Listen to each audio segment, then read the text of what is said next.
these ones as I give the opportunity for my other partners to continue. Agree with that. That's in running a business.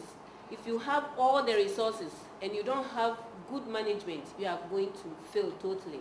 So our management team is made of Daniel Kuti,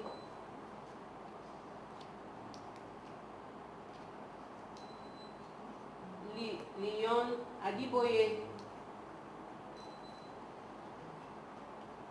We move on to our income statements. Thank you very much. I apologize for this slide because it looks very small. We tried to compress the information in one space. This is our income statement and our projection, our 3-year projection.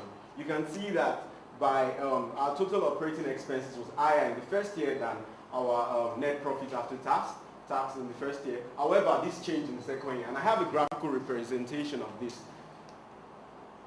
In the first year, we didn't break even. Our expenditure was more than our net profit. However, because of the increase in number of people that that use the internet, and the more people get to know you, the more your advert cost increases, your the prices and your services they increase. This gives us the opportunity to make wonderful profits at the second year, and at the third year, it's remarkable. Now, for this is our balance sheet, and it shows our total assets and our total liabilities and equities. The source of funding, we would have our source of funding via partnership. We are all going to contribute 25% of the capital, which is 20,000 Ghanaian cedis for startup. And for our operation call, we need angel investors. We already have one in mind, and we are working on that currently. The risk and uncertainties with this business is that for internet service, internet-based companies, there are risks for emerging competitors that want to take over the market. In Africa, the issue of power supply and other things. We also have law and ethical considerations. It is difficult to create a novel service in Africa without considering these things. You have to consider the medical association, you have to consider the pharmaceutical association, you have to also consider the drugs and services that are going to be rendered on this online platform. So we have to come together, and also we as a company, we've observed these laws, and we are following these guidelines. In conclusion, I would say that stayalive.com is the next big thing to happen in Africa, because we are going to ensure that more lives are going to be saved than lost. Thank you very much.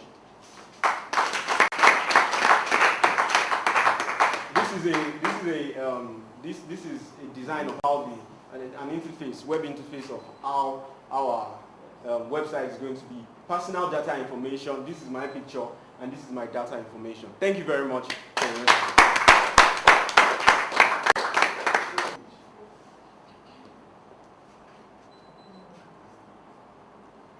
Good morning, sir. Good morning. How would you feel if I tell you that your health can be managed with just a simple click away? You mean a single click? I don't Just a understand what you're simple talking click. about. It's called stayalive.com, and I'm here to introduce you to such a thing. You are interested in your health, right? Yes, I am. Good. So join me. We stay alive and we save lives. Okay, can I have your card? Definitely, I will. Thank you very much. Thank you very much.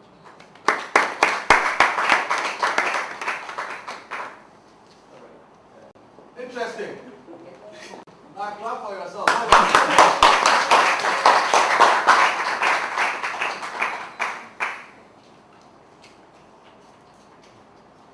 Aren't you all excited? Huh? Now think of what you done today and compare it with your first job presentation. Huh? It's a mad improvement. And you've done very well. Just a few comments. I stopped making comments. I forgot myself. I got excited by the slides, and I started making comments. And I was like, listen, you are giving advantage to the other people. So I decided not to, but it's really interesting.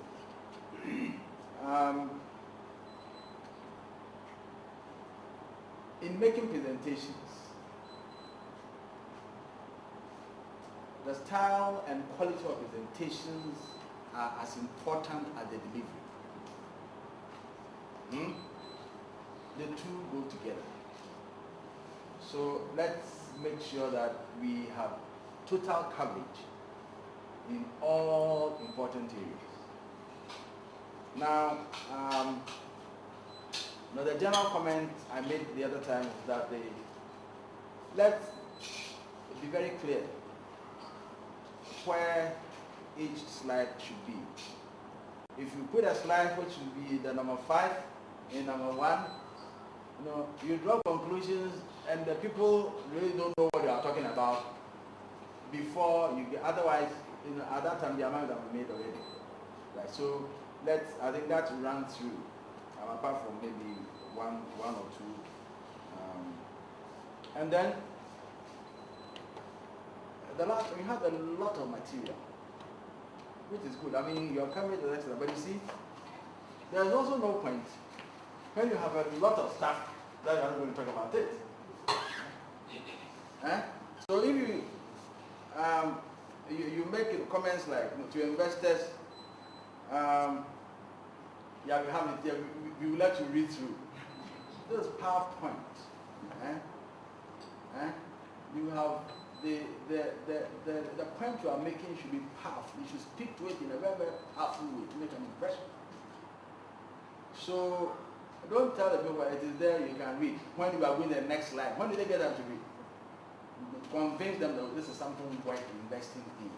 So yes, you can let the stamp be there, and don't, and yesterday we said it, don't put so much in there if you can't really talk about it.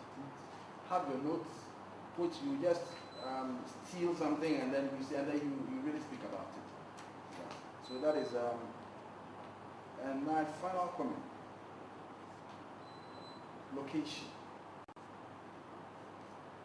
When you, those are some of the very initial things that you have to say. You don't talk about the location of the company when you are just about to enter. So these are some of the things that we have to be very careful about. We have the stuff.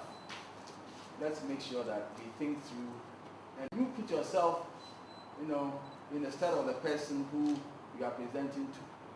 That how would I take it if I were sitting down there and listening? Would I accept this? And sure. But generally, this is an excellent presentation. As I said, look at the development from day one up to today. Yesterday I told you that at the end of the day, you want a student to come to the university or to go to any institute, spend 3 years, 4 years, or 2 years, and go out and do something responsible. I can tell you, there are people who have spent 4 years and 3 years in the university, in the polytechnics, who don't have what you have now. They spend 1 week and have so much. And I can tell you,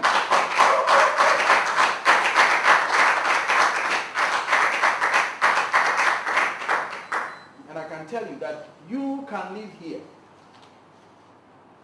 And if you're only willing to step out boldly and trust God, you can do something that people who have spent 4 years and 3 years at college may not be able to do.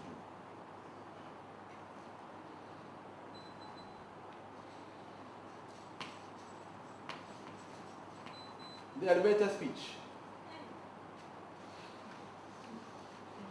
We try to explain to you what the importance of an elevator speech is.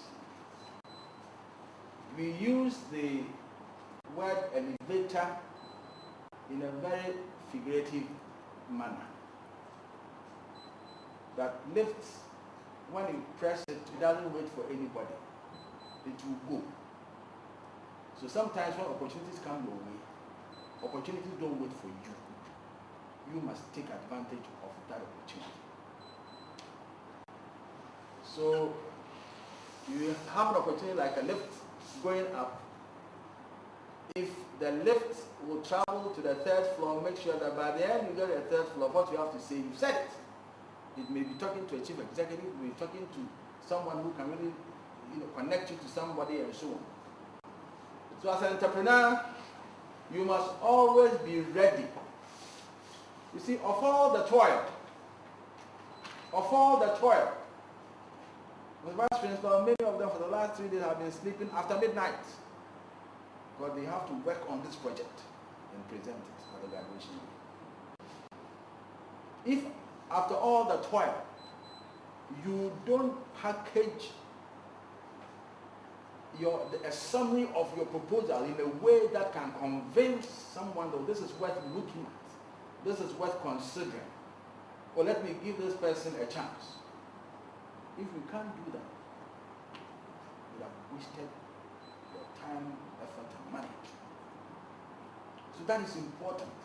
Be ready at all times to give account of what you know you have. And that is all about it. You know, we have it at the last minute. It doesn't determine how significant it is just because it's life. It's important.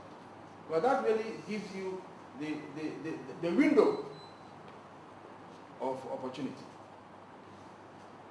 And as we learn this, in life in general, this is what happens.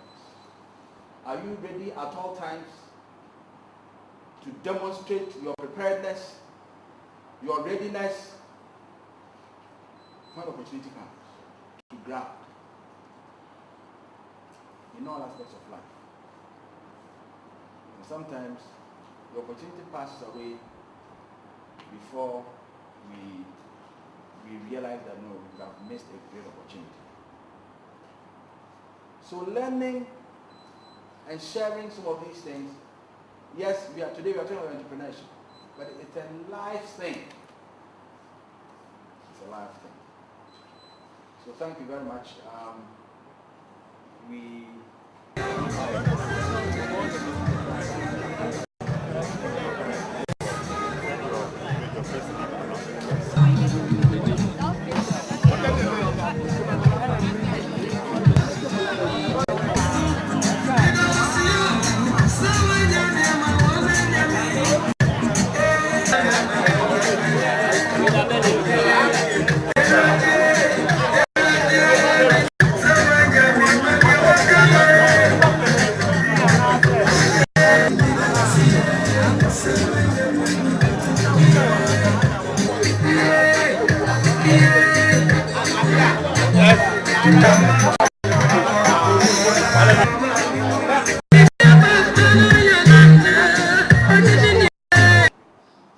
This is time for graduation.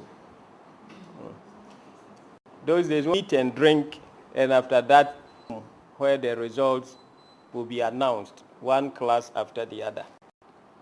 But this before, at the opening ceremony, she was here. This morning, she is here with us to see how the presentations went. We invite Madam Comfort Kutum Mada to come and some observations or a short speech.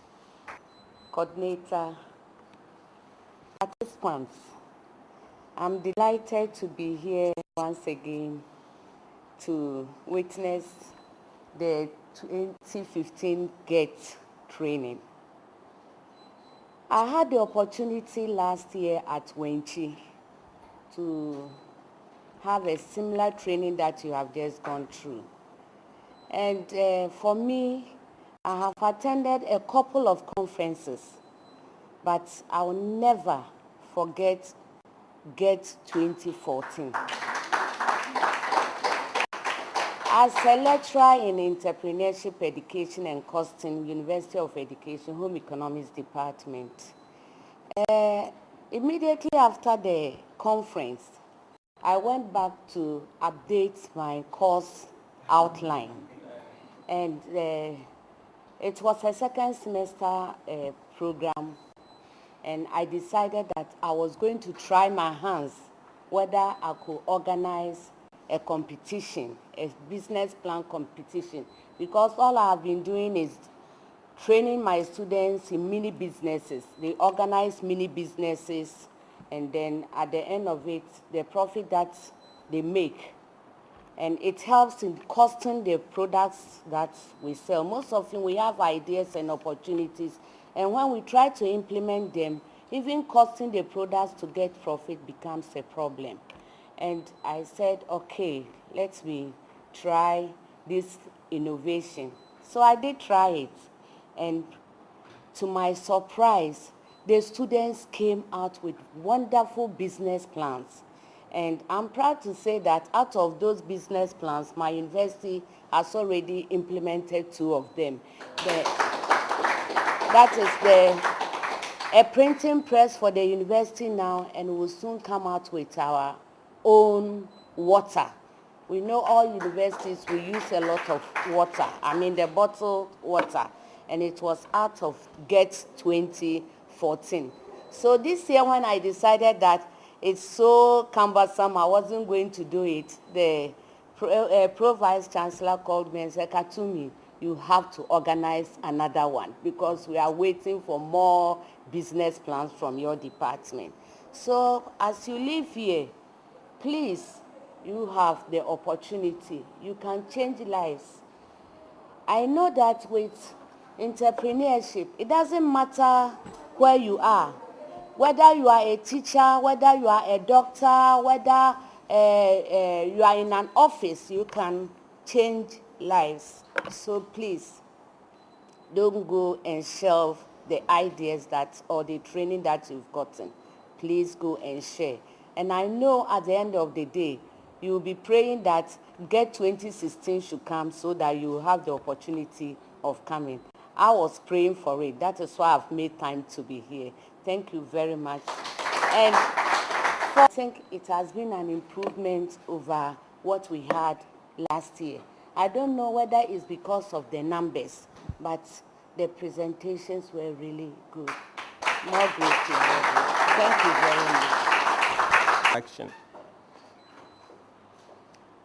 Well, at this time, we want to listen to the Vice Principal of the Methodist University College, Ghana, the very Reverend J.M.Y.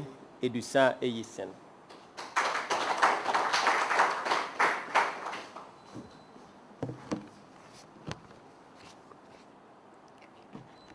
The director of the center, coordinator, invited guests, and participants.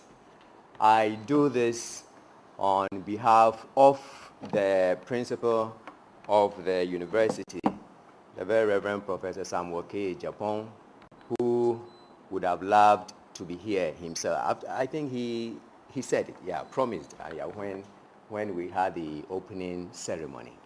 But something is taking him away, and I do this on his behalf.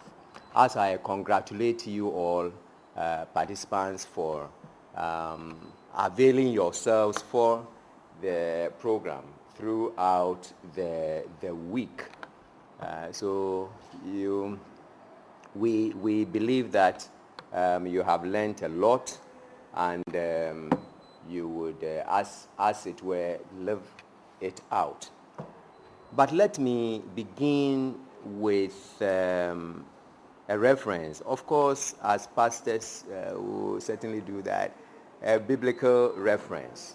The passage which talks about the feeding of the 4,000 or the feeding of the 5,000. What had happened was that all these people were there, having listened to Jesus Christ, and the disciples come and tell him to feed them. Then he says, no, you give them something to eat. How do we get food? So they go around and they come and say, oh, we have loaves of bread here and some fish. And having blessed it, it fed the multitude. My point is that this story indicates that the resources to have or to move anything is found right within the communities that we find ourselves. You don't go outside of the community before you can find the resources. The resources are right here. And it is something that we have to harness. I mean, you look at the human resources that we have, you look at the capital resources that we have. The other day we were told that the banks are ready to help if we come out with innovative ideas to move the country forward. And therefore, we asking